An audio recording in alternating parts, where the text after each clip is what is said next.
Hello and welcome back to Better Book Reviews. Today is Sunday, March 16th, 2025, and we're going to pick up with Matthew in the New Testament, verse 26. And then we're going to do a book review and end with a surprise unboxing for you. So let's pick it up where we left off.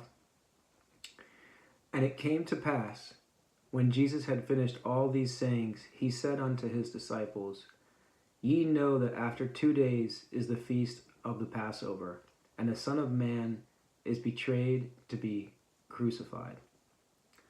Then assembled together the chief priests and the scribes and the elders of the people unto the palace of the high priest, who was called Caiaphas, and consulted that they might take Jesus by subtlety and kill him. But they said, Not on the feast day, lest there be an uproar among the people.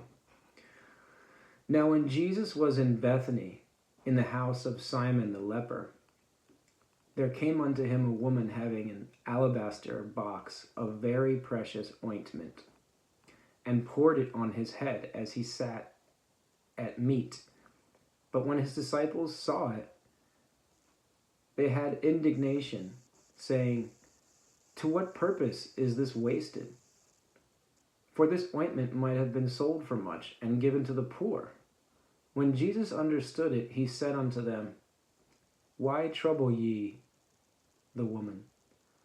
For she hath wrought a good work upon me. For ye have the poor always with you, but me ye have not always. For in that she hath poured this ointment on my body, she did it for my burial.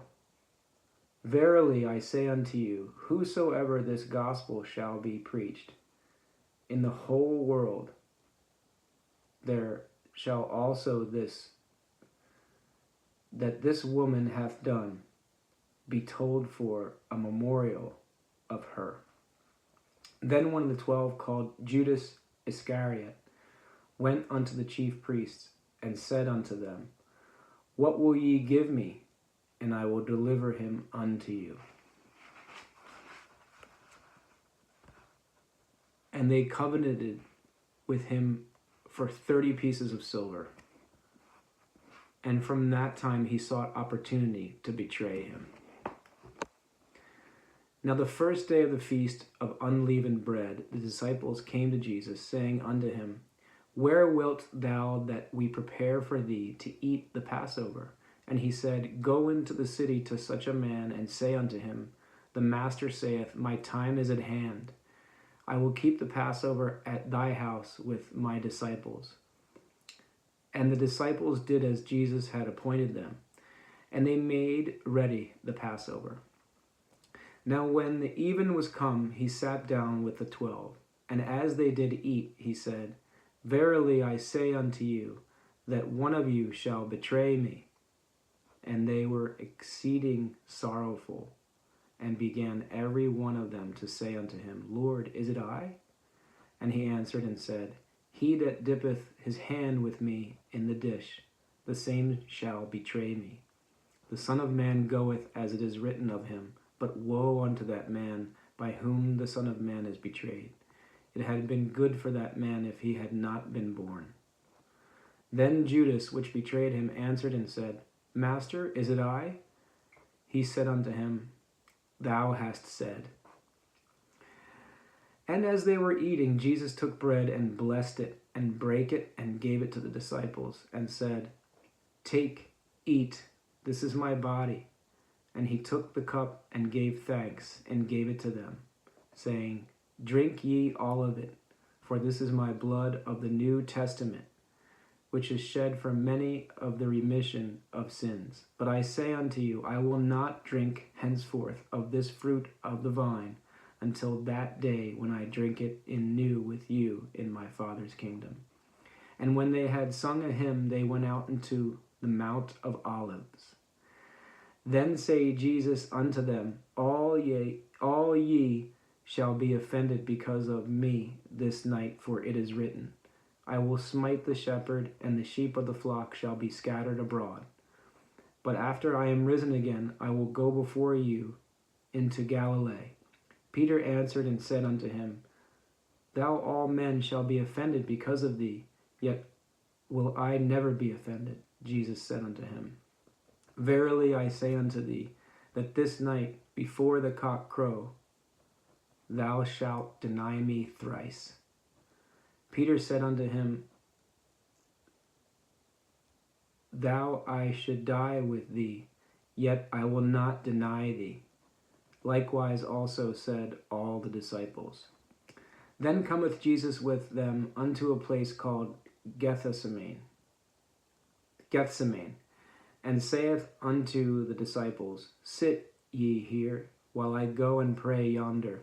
And he took with him Peter and the two sons of Zebedee, and began to be sorrowful and very heavy. Then saith he unto them, My soul is exceeding sorrowful, even unto death. Tarry ye here and watch with me. And he went a little further and fell on his face and prayed, saying, O my Father, if it be possible, let this cup pass from me. Nevertheless, not as I will, but as thou wilt.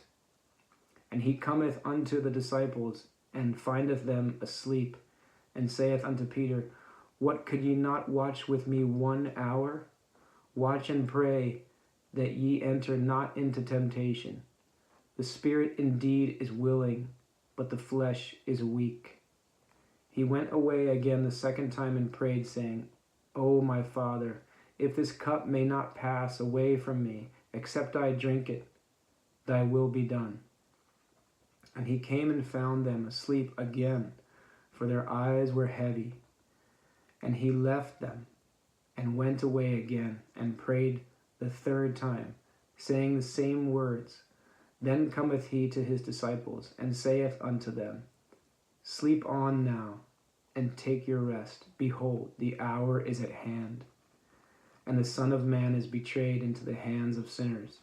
Rise, let us be going. Behold, he is at hand that doth betray me.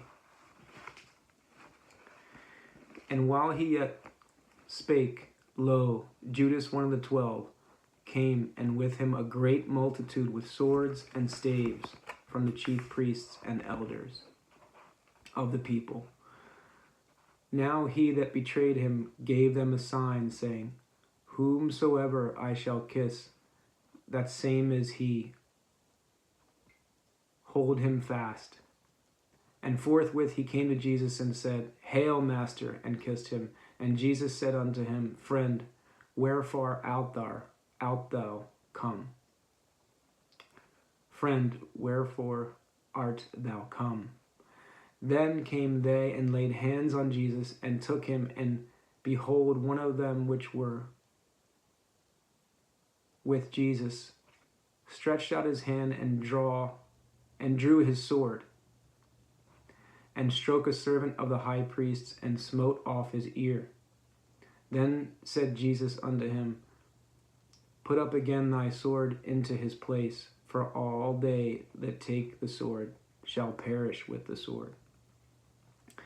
Thinkest thou that I cannot now pray to my Father, and he shall presently give me more than 12 legions of angels? But how then shall the scriptures be fulfilled, that thus it must be? In that same hour said Jesus to the multitudes, Are ye come out as against a thief with swords and staves for to take me? I sat daily with you teaching in the temple, and ye laid no hold on me. But all this was done, that the scriptures of the prophets might be fulfilled. Then all the disciples forsook him and fled. And they that had laid hold on Jesus led him away to Caiaphas the high priest, where the scribes and the elders were assembled. But Peter followed him afar off unto the high priest's palace, and went in and sat with the servants to see the end. Now the chief priests and elders and all the council sought false witness against Jesus to put him to death, but found none. Though many false witnesses came, yet found they none. At the last came 2 false witnesses, and said, This fellow said, I am able to destroy the temple of God and to build it in 3 days. And the high priest arose and said unto him, Answerest thou nothing? What is it which these witness against thee? But Jesus held his peace, and the high priest answered and said unto him, I adjure thee by the living God that thou tell us whether thou be the Christ, the Son of God. Jesus saith unto him, Thou hast said, Nevertheless, I say unto you, hereafter shall ye see the Son of Man sitting on the right hand of power, and coming in the clouds of heaven. Then the high priest rent his clothes, saying, He hath spoken blasphemy. What further need have we of witnesses? Behold, now ye have heard his blasphemy. What think ye?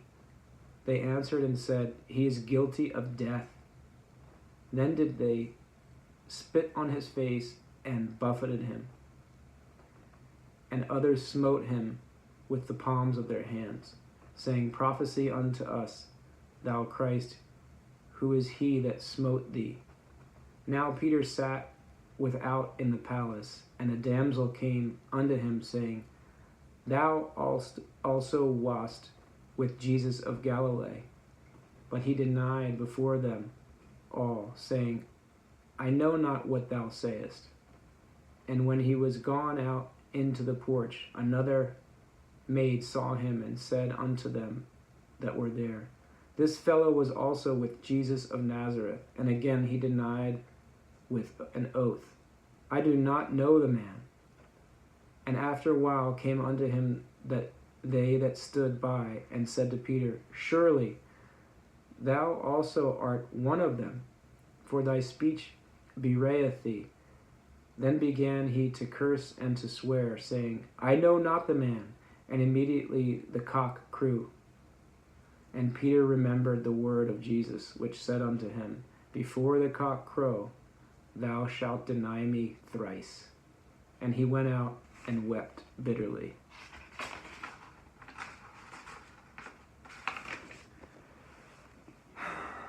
So, just reading on a little bit more into verse 27, I'd like to just read this last part here. When the morning was come, all the chief priests and elders of the people took counsel against Jesus to put him to death. And when they had bound him, they led him away and delivered him to Pontius Pilate, the governor. Then Judas, which had betrayed him, when he saw that he was condemned, repented himself, and brought again the 30 pieces of silver to the chief priests and elders, saying, I have sinned in that I have betrayed the innocent blood. And they said, What is that to us? See thou to that. And he cast down the pieces of silver in the temple, and departed, and went and hanged himself. And the chief priests took the silver pieces and said, It is not lawful to put them into the treasury, because it is the price of blood. And they took counsel and brought with them the potter's field to bury strangers in. Wherefore that field was called the field of blood unto this day.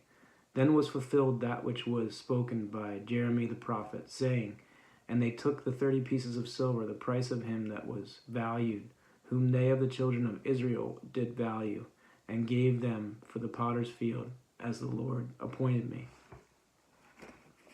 And Jesus stood there before the governor, and the governor asked him, saying, Art thou the King of the Jews? And Jesus said unto him, Thou sayest.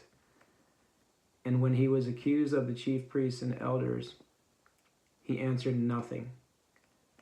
Then said Pilate unto him, Hearest thou not how many things they witness against thee? And he answered him to never a word, insomuch that the governor marveled greatly. So, that's a heavy one, and that's the the main part of the end of Jesus before they take him. And just wanted to read that to you before we do a book review here. Thanks for listening and staying with us.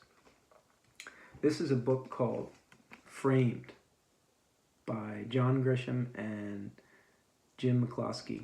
A lot of you know John Grisham from many of his fiction works, but these are astonishing true stories of wrongful convictions.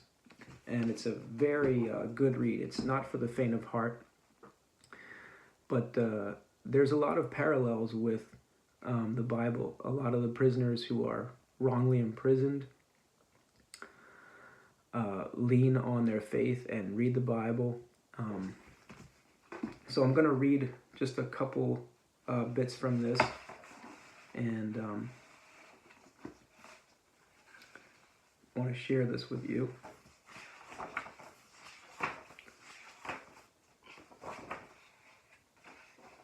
You can find the page.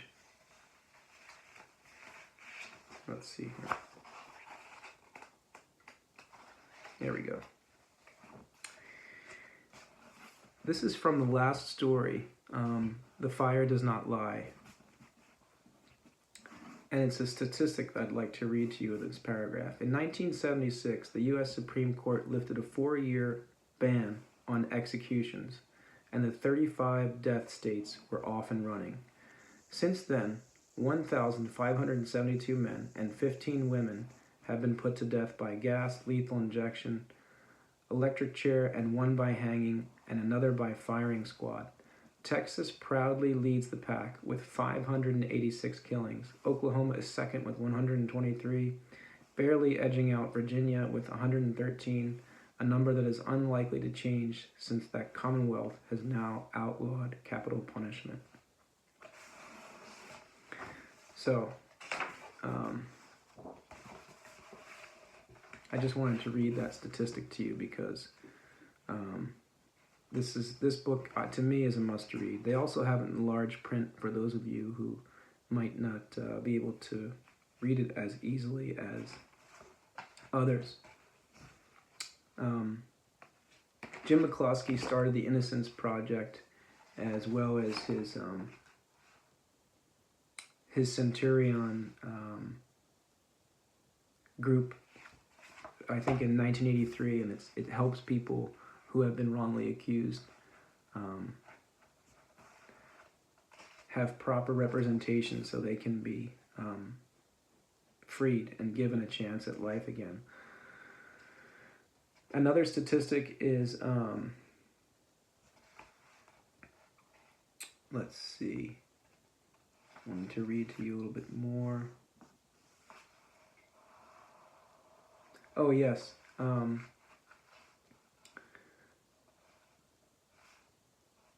The only case on record in the United States where the prosecutor responsible for wrongly sending someone to prison served 5 days in jail. So it's very rare that the people in power are held accountable. And obviously they have a very tough job, but I think these things need to be brought to light.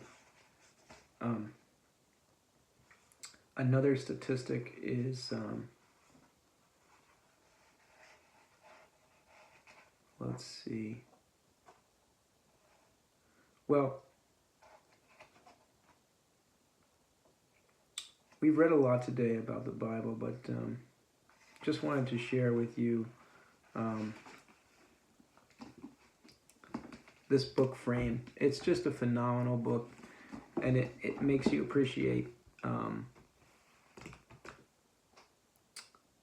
living in the United States, and I think we need to make some changes in a lot of these states that still put people to death who are wrongly convicted. So anyway, without further ado, let's do the unboxing. Oh, did want to read to you actually a little bit about the author. There's a quick thing. Jim McCloskey founded Centurion Ministries, the first organization in the world devoted to freeing the wrongly convicted. Since its establishment 40 years ago, Centurion has freed 70 individuals, all of whom spent decades in prison serving life or death sentences for the crimes of others. McCloskey has a Master of Divinity from Princeton Theological Seminary. His memoir, When Truth Is All You Have, was published by Doubleday in 2020. And I believe there is a film on the last story, The Fire Does Not Lie. And John Grisham is the author of numerous #1 bestsellers, which have been translated into nearly 50 languages. His recent books include The Exchange and The Boys from Biloxi. Grisham serves on the board of directors of the Innocence Project and Centurion Ministries, 2 national organizations dedicated to exonerating those who have been wrongly convicted. Much of his fiction explores deep-seated problems in our criminal justice system. He lives on a farm in central Virginia. And they both speak very highly of each other in the book. Another nonfiction book that I love by John Grisham is called Playing for Pizza, and it's about an American footballer who plays after his retirement in Italy.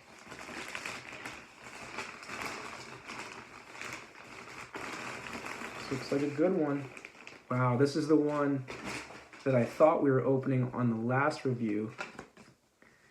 And this is a doozy. Looks like a little bit of damage there because they left it, well, in the mailbox. But this is called Who Killed Abraham Lincoln by Paul Serup, an investigation of North America's most famous ex-priest's assertion that the Roman Catholic Church was behind the assassination of America's greatest president. Father Chiniquy, we were learning about him in a great documentary, which we will discuss at a later date, as I haven't finished watching it yet. But Chiniquy was born in Quebec and gained great fame as a crusading priest for temperance, who also established French-Canadian communities in Illinois. It was there that the celebrated priest first made Abraham Lincoln's acquaintance when the popular Springfield lawyer defended him in the most high-profile libel case in Lincoln's career. Not long after this, because of the great shortcomings he saw in its teachings and practice, Chiniquy left the Catholic Church and became a Protestant. In his extremely popular autobiography, 50 Years in the Church of Rome, Chiniquy reported that after the murder of his close friend, the president, he traveled to Washington to conduct his own inquiry. He met with high-ranking government officials who told him that they had no doubt that the Jesuits were behind Lincoln's slaying, but they wanted to keep this from the public to avoid giving new life to the broken rebellion and to avert possible bloodshed between Catholics and Protestants. For their role in the plot to assassinate Abraham Lincoln and other high government officials, 8 people were put on trial before a military commission.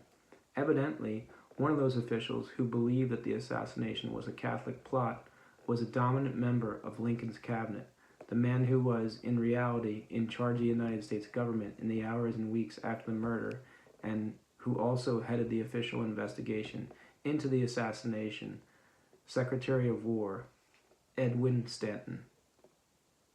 This is part of the evidence that clearly points to the Roman Catholic complicity in the murder of the president, as well as general hostility to America and its democratic institutions. So, thank you very much for listening to our Bible study review, and I highly recommend Framed by John Grisham and Jim McCloskey, and we will do a full review on Paul Serup's book after we read it, and we just thank you for being here. Hope you have a great spring coming up and the end of winter, and please like and subscribe, leave a comment if there's a book that you'd like to be reviewed. let us know, and share and like, and thank you. We'll see you soon.